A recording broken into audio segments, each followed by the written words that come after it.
আসসালামু আলাইকুম প্রিয় গাইস, আপনারা দেখতে পাচ্ছেন একতলা ফাউন্ডেশনের 900 স্কোয়ার ফুটের মধ্যে ব্লক দিয়ে একটি বাড়ি নির্মাণ। আজকে আপনাদেরকে ঘুরিয়ে ঘুরিয়ে দেখাবো এই বাড়িটা কিভাবে করা হয়েছে এবং এই বাড়িটার মধ্যে কয়টা রুম আছে, কিচেন রুম কয়টা আছে, বাথরুম কয়টা আছে এবং এই বাড়িটা শেষ পর্যন্ত কী কাজ করা হবে, ছাদ পিটিয়ে করা হবে কিনা, টিন সেট হবে, এই বিষয়গুলো আপনাদেরকে জানাবো এবং ফাউন্ডেশনের ওপর ভিত্তি করে এই বিষয়গুলো আপনাদেরকে আলোচনা করব। যারা নাকি ব্লক দিয়ে বাড়িঘর করতে চান অবশ্যই এই বাড়িগুলার দিকে খেয়াল করে বাড়িঘর করবেন, কারণ একতলা ফাউন্ডেশনের বাড়িঘর এক রকম হবে এবং দোতলা তিনতলা বহুতলা ভবনের বাড়িঘর করলে পরে সেটার বিষয় অন্যরকম হবে। তো আপনারা যারা নাকি ব্লক দিয়ে বাড়িঘর করতে চান অবশ্যই ভালো করে খেয়াল করে নেবেন যে একতলা ফাউন্ডেশনের জন্য কিভাবে ফাউন্ডেশন করতে হয় এবং দোতলা তিনতলার জন্য কিভাবে ফাউন্ডেশন করতে হয় এবং টিন সেট বাড়ি করলে পরে এই বাড়িঘরগুলা কীরকম ফাউন্ডেশন করলে পরে এই কাজের জন্য টিকসই হবে এবং ব্লকের গাঁথনির ক্ষেত্রে ক্রাক আসবে না। তো এই বিষয়গুলা সকল মালিক মহাজন দেখে বুঝে তারপরে ওইসব ব্লক সিলেক্ট করবেন আর ওইসব কন্ট্রাক্টর সিলেক্ট করবেন যাদের কাজ সুন্দর ফিনিশিং এবং পারফেক্ট হয় কাজগুলা, সেই বিষয়গুলা জাস্টিফাই করে আপনারা অবশ্যই কাজ ধরবেন। তো আপনাদেরকে এখানে দেখানো হয়েছে বিল্ডিংয়ের চতুর্পাশে ঘুরিয়ে দেখানো হয়েছে বিল্ডিংয়ের গাঁথনিগুলা কেমন হয়েছে। অবশ্য গাঁথনির ওপর নির্ভর করে বিল্ডিংয়ের ক্রাকের সম্ভাবনা। তো আমরা আপনাদেরকে এখন দেখিয়ে দিচ্ছি, আপনারা দেখতে থাকেন। এইখানে বাহিরে পুরা নিটিন ক্লিনভাবে গাঁথনি করা হয়েছে, আপনারা দেখতে পাচ্ছেন পয়েন্টিংয়ের মতন করে। এটা বাহিরে সমতল, কোনো বিট বা কুবলা রাখা হয়েছে না, একেবারে সম্পূর্ণ গাঁথনি হয়েছে। এই জায়গায় আমরা এই বাড়িটার জন্য ফাউন্ডেশন ধরা হয়েছে এইটা।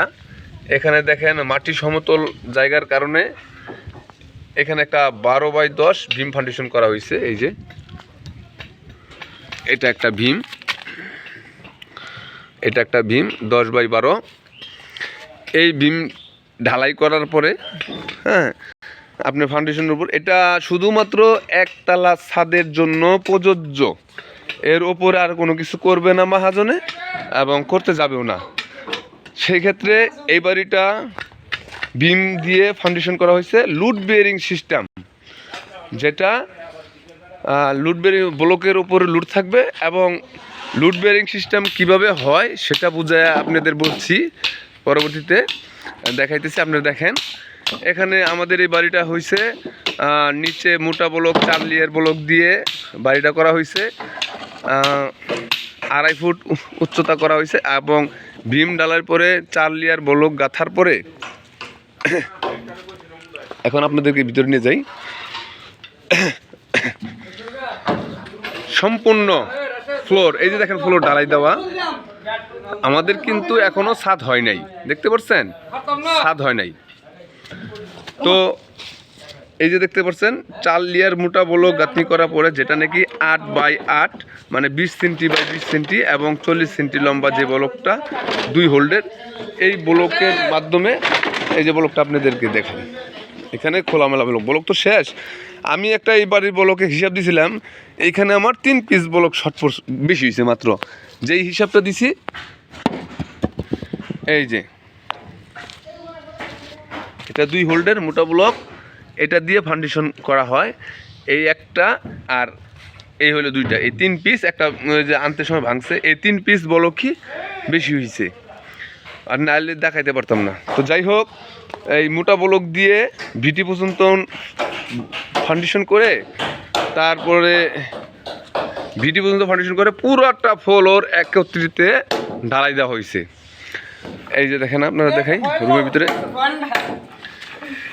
এই ঢালাই দেওয়া হয়েছে, দেখতেই পাচ্ছেন আমাদের এই কাজের গাঁথনির কোয়ালিটিগুলা আসলে ব্লক দিয়ে গাঁথনি করলে পরে প্লাস্টার করলে পরে এরকম করে সচরাচর কোনো কন্ট্রাক্টর বা কোনো মিস্ত্রি কাজ করে না।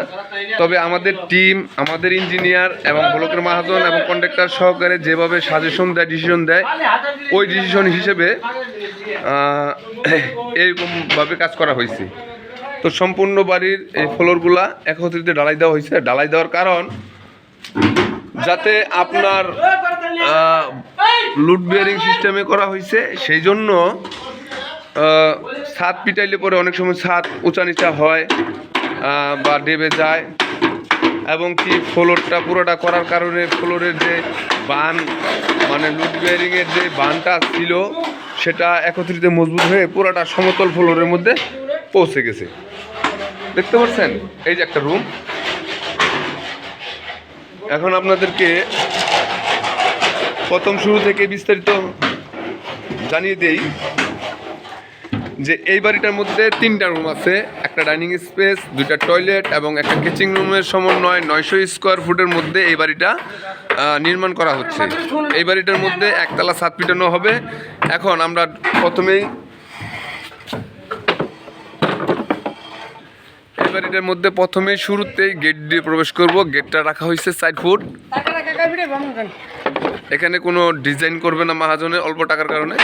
তারপরে আমার হাতের বাম পাশেই একটা রুম আছে, এই যে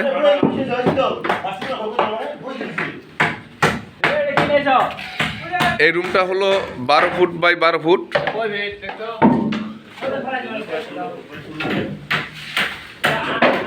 দেখতেই পাচ্ছেন এগুলো কি কোয়ালিটি হয়েছে, কোনো মশলা ঝুলছে না, কোনো এক্সট্রা কোনো বাড়তি মাল করার সম্ভাবনা নাই। হ্যাঁ, এখানে আমাদের গাঁথনির মধ্যে অনেকটাই হোল্ড রাখা হয়েছে। আসলে হোল্ড না রাখলে গাঁথনি করার মানে সমস্যা হয়। ডবল মাচা দিয়ে অনেক বিল্ডিংয়ে হোল্ড রাখা হয় না, আমরা রাখি না। তো বড় বিল্ডিং এবং কাজের মিস্ত্রিদের কাজের দেরির কারণে হয়তো বা ওনারা রাখছে, হোল্ড রাখছে। এটা প্রথম একটা রুম গেল। এই যে এটা দ্বিতীয় রুম। আপনারা দেখি যে লিনটেন ঢালাই হয়েছে, ঠিক আছে। এখন এটার পুরোপুরি লিনটেন ঢালাই দেওয়ার কারণ হইল এটা লুড বেয়ারিং সিস্টেম। যেহেতু আমাদের আরসিসি কোনো ফাউন্ডেশনের ব্যাস কলম করা হয়নি, সেই ক্ষেত্রে লুড বেয়ারিং সিস্টেমে কাজ করা হয়েছে। লুড বেয়ারিং সিস্টেমে কাজ করলে অবশ্যই আপনারা টানা লিনটেন দিবেন, না দিলে গাঁথনির মধ্যে ক্র্যাক আসবে। আর এই বিল্ডিংটার মধ্যে ভিতরে প্লাস্টার হবে, তারপরেও এরকম নিখুঁতভাবে গাঁথনি করা। দেখছেন কোনো রস নামছে না, আপনারা দেখতে পারেন কোনো রস নামছে না। আর এই রস নামার না কারণ হইল এখানে 3 স্ট্রিপ বাই 1 স্ট্রিপ লাল বালু মিশ্রণ করা হয়েছে। আর লাল বালু মিশ্রণ করার ক্ষেত্রে সঠিক কেমিক্যাল দিয়ে বালু মিশ্রণ করার ক্ষেত্রে এটা রস নামছে না বা আপনার ঝুলছে না। আর এক্ষেত্রে আপনি নিশ্চিত থাকতে পারেন এখানে কোনো ক্র্যাকের সম্ভাবনা নাই।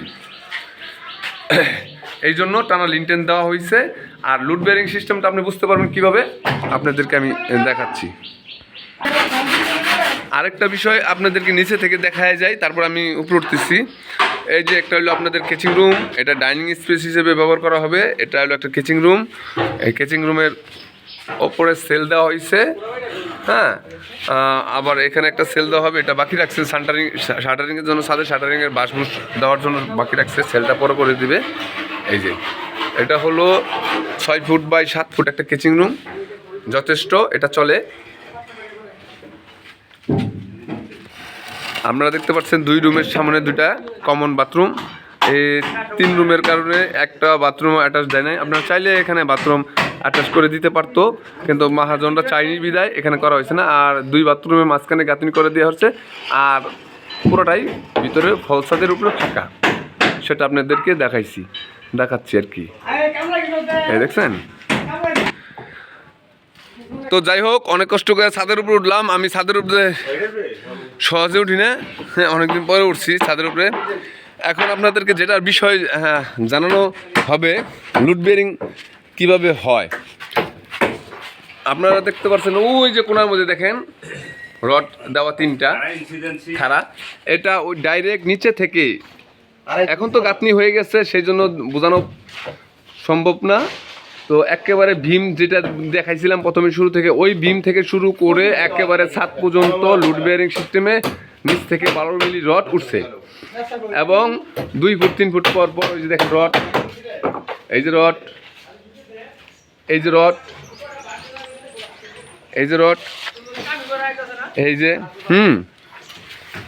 এই যে দেওয়ালের পার্টিশনে ওই যে সামনে দেখেন 3টা রড দেখা যাচ্ছে কোনায় কোনায়। এই পুরোটা বিল্ডিংয়ে 2 ফুট 3 ফুট পর পর আপনার লুড বেয়ারিং সিস্টেমে যে রড রাখা হয়েছে, ওই যে কোনায় দেখেন টি সিস্টেম রড, মানে আপনার টি সিস্টেমে রড রাখার কারণে যে শুধুমাত্র foundation load bearing system foundation হয়েছে তা না, এটা হলো আপনার বুঝতে হবে বিম থেকে সরাসরি আমরা এই রডটারে ছাদ পর্যন্ত উঠেছি এবং এই রডটা যেইখান দিয়ে উঠছে সম্পূর্ণ ভিতরে মশলা দিয়ে মটার করা হয়েছে, বরড করা হয়েছে।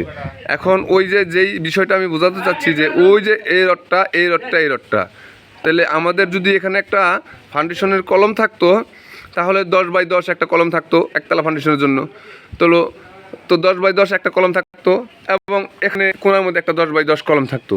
এখন আমরা কলম না দিয়ে শুধু রড দিছি, এটা কি শক্তি করছে? হ্যাঁ, শক্তি করছে কি করছে না সেটা আপনারাই দর্শকবিন্দু বা মালিক মাহাজন ইঞ্জিনিয়ার বা অন্য অন্য কোম্পানির যে লোকবল আছে তারা বুঝবেন। এটা একতলার জন্য প্রযোজ্য এবং একতলায় শক্তি করার হয়েছে কি না এটা আপনারা বুঝেন। সাপোজ আমি বুঝাইতেছি যেটা আমার মতে, এখানে কোনার মধ্যে একটা রড এবং 6 ইঞ্চি পরে একটা রড, এমরা 6 ইঞ্চি পরে একটা রড বা 8 ইঞ্চি পরে একটা রড, তো 3টা রড কোনার মধ্যে যখন এল সিস্টেম দেওয়া হয়েছে, এই বলকটা আর এই বলকটা 16 হ্যাঁ, এইদিকে 16 এইদিকে 16 যে বলকটা আছে এই বলকটা পুরোটাই মোটর দিয়ে ভরাট করা হয়েছে। এখন যখন নাকি মাটির নিচ থেকে উপর পর্যন্ত এই বলকটা ভরাট করে উঠা হয়েছে তখন এল সিস্টেম একটা কলম হয়েছে, কোনার মধ্যে এল সিস্টেম কলম হয়েছে। এখন এই কলমটা এখানে হয়েছে একটা, তারপরে আবার এই যে জানালার কোনা দইরা, এই যে জানালার কোনা দইরা নিচ থেকে এই যে জানালার কোনা ধরে উপর পর্যন্ত একেবারে এই একটা রড রাখা হয়েছে, এটাও ভরা হয়েছে। তাহলে এখান থেকে 3 ফুট দূরে, পরে মাঝখানে 4 ফুট জানালা, পরে আবার এখানে আবার জানলার এই সাইডে মাটির নিচ থেকে বিম থেকে শুরু করে এটা ভরাট করা হয়েছে। তারপর এখানে আবার মাঝখানে যখন আইছে গাঁথনি পার্টিশন আছে, টি সিস্টেম একটা কলম হয়েছে, মানে এদিকে 16 ইঞ্চি ওইদিকে 16 ইঞ্চি সামনের দিকে আবার 16 ইঞ্চি, এটারে পুরাটা ভরাট করা হয়েছে। এবং আমাদের গাঁথনি যখন নাকি প্রতি পর্যায়ক্রমে উঠে, ওই যে ওখানে দেখেন ইট দেখা যাচ্ছে, ওই ইটের বুগলে ওইখানে এই যে লেয়ারে এই লেয়ারে একটা রড বাইন্ডার করে দেওয়া হয়েছে, ফ্লোরে তো রড দিয়ে বাইন্ডার করা হয়েছে এবং এখানে লিনটেন দেওয়া করা হয়েছে বাইন্ডার, এবং উপরে ছাদের উপরে এখানে ছাদের রড দিয়ে বাইন্ডার করা হবে। তো এই ক্ষেত্রে ফাউন্ডেশনের বিল্ডিং করতে গেলে 10 ফুট 15 ফুট 12 ফুট যতটুকু রুম থাকে না কেন ওই হিসাবে কলম করা হয়। আর আমাদের এই ফাউন্ডেশনের মধ্যে 3 ফুট 4 ফুট করে কলম করা হয়। এই কলমগুলো বাহির থেকে সচরাচর চোখে কেউ দেখে না, তবে এই কলমগুলো ঘন কিন্তু চিকন, ব্লকের ভিতরে ডালাই সম্পূর্ণ হচ্ছে। তো এই সিস্টেমে করলে পরে যেই লুডটা রডের উপরে যায় এবং ব্লকের উপরে পড়ে সেটাকেই লুড বেয়ারিং সিস্টেমে বাড়ি বলা হয়। আর এইভাবে যদি আপনি একতলা ভবন করেন নিশ্চিন্তে করতে পারেন, চিন্তামুক্ত, চিন্তার কোনো কারণ নাই। এভাবে করলে পরে কোনো ক্র্যাক আসবে না, বিল্ডিংয়ের কোনো ক্ষয়ক্ষতি হবে না, এবং কি মিস্ত্রির মালিক মাহাজন এবং ব্লকের ফ্যাক্টরি ইঞ্জিনিয়ারের কোনো বদনাম আসবে না। তো আপনারা আনন্দে কম টাকায় লুড বেয়ারিং সিস্টেমে একতলা ছাদ যদি ঢালাই করতে চান, একতলা ছাদের ভিতরে থাকতে চান, তাহলে অবশ্যই এই সিস্টেমে বাড়িঘর করে নেবেন। এবং এই কাজগুলো সম্পূর্ণ রুলসের মতো হতে হবে। যদি এগুলা রুলস মোতাবেক হয় তাহলে ক্র্যাক আসবে না। আর এই ক্ষেত্রে যদি ফলস হয়, রড দিলাম ঠিক আছে, ভিতরে কোনো ঢালাই দিলাম না, রড দিলাম ঠিক আছে, কোনো স্টেটমেন্ট ঠিক রাখলাম না, রড দিলাম ঠিক আছে, জানলার কিনারে কোনো বাইন্ডার দিলাম না, রড দিলাম ফ্লোরে, আমি ব্লক গাঁথলাম এই সিস্টেমে ঠিক আছে, ফ্লোরে কোনো রড দিলাম না, তো ওই সব ক্ষেত্রে যখন নাকি কাজে চুরি করা হবে, হ্যাঁ, তখন ক্র্যাক আসবে। যে ভাই আপনি যেভাবে বলছেন সেভাবেই তো করছি, কিন্তু ক্র্যাক আসলো কেন? হয়তো বা কোনো ক্ষেত্রে কোনো জায়গায় ফলস আছে অবশ্যই, এবং মশলা ভালো করে মিশ্রণ না করার কারণে, কেমিক্যাল না দেওয়ার কারণে আর কাজের গুণগত মানের কারণে ক্র্যাক আসে। ক্র্যাক কিন্তু ব্লক যে বেটায় বানায় বা যে কোম্পানি ব্লক বানায়, ব্লকের কারণে ক্র্যাক আসে না, আসে শুধু মিস্ত্রির কারণে। তো এই বিষয়গুলো আপনারা যেই মিস্ত্রিকে, যেই কন্ট্রাক্টরে কাজ দিবেন অবশ্যই জাস্টিফাই করে তারপরে দিবেন। ভালো না লাগলে ছাঁটাই করে দিবেন। প্রয়োজনে ভালো দক্ষতা মিস্ত্রি দিয়ে কাজ করাবেন। তো আমরা এখন এই বাড়িটা নির্মাণ করছি 900 স্কোয়ার ফুটের মধ্যে। আর এই 900 স্কোয়ার ফুটের মধ্যে এই বাড়িটা করতে আমার চিকুন ব্লক লাগছে 1900 আর মোটা ব্লক লাগছে 560টা। যেহেতু মোটা ব্লকটা বেশি লেগে গেছে কারণ ওনার বিটির হাইটটা অনেক বেশি। তো সেই ক্ষেত্রে আপনারা উঁচু জায়গা, সমতল জায়গা থাকলে পরে ব্লক আরও কম লাগতে পারবো। কিন্তু ওপরের যে ব্লকগুলো লাগছে এগুলো 1900 ব্লক পারফেক্টভাবে হয়েছে। তো এই ব্লক দিয়ে কাজ করলে অবশ্যই অল্প টাকার মধ্যে আপনারা কাজ করতে পারবেন।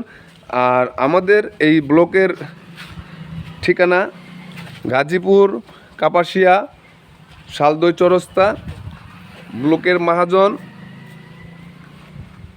আতর রহমান আতর ভাই, ব্লকের ইঞ্জিনিয়ার তানবীর। আর এই কাজটা করতেছি আমি মোহাম্মদ মাসুদনা, কন্ট্রাক্টর। তো যারা অল্প টাকায় বাড়ি নির্মাণ করতে চান অবশ্যই এই ভিডিওগুলো উপলব্ধ করে এবং সঠিক মাল মেডিসিন দিয়ে কাজ করবেন, এই আশায়, এই প্রত্যাশায় ব্যক্ত রেখে আজকের মতো ভিডিওটা এই পর্যন্তই। আর পরবর্তীতে ছাদের শাটারিং হলে এবং ছাদের ঢালাই সম্ভাবনার সময় আপনাদেরকে আরেকটা ভিডিও করে দেব ইনশাল্লাহ। ভালো থাকবেন, সুস্থ থাকবেন, শুভকামনায় বাংলাদেশ। আমার বিডি কনস্ট্রাকশন আমার ইউটিউব চ্যানেলের নাম, অবশ্যই সাবস্ক্রাইব করে দিবেন এবং ভিডিওর মধ্যে নাম্বার দেওয়া থাকবে, অবশ্যই শেয়ার করে দিবেন, লাইক কমেন্ট আপনাদের ইচ্ছা মতো করবেন। রাখছি, ভালো থাকবেন। আসসালামু আলাইকুম ওয়া রাহমাতুল্লাহি ওয়া বারাকাতুহু।